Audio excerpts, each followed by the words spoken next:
নাবালিকাকে ধর্ষণের অভিযোগে এক যুবককে গ্রেফতার করল মাটিগাড়া থানার পুলিশ। ধৃতের নাম হরি রায়, মাটিগাড়া থানা অন্তর্গত এলাকার বাসিন্দা।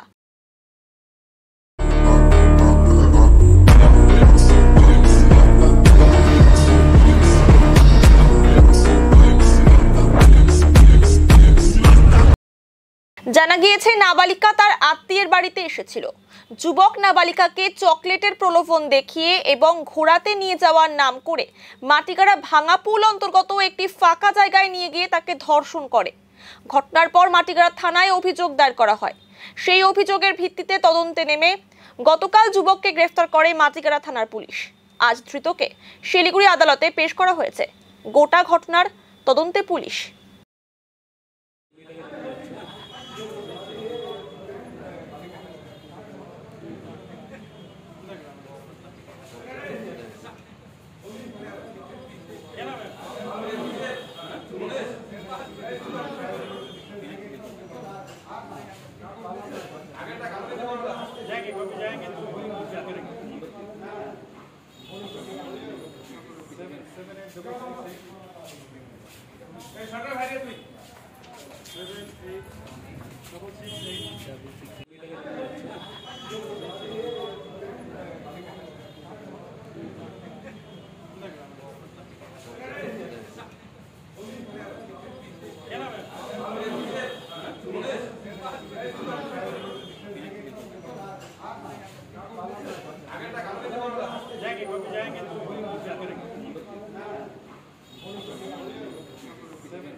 Seven, eight, double 6, 8, 7, 6, 8.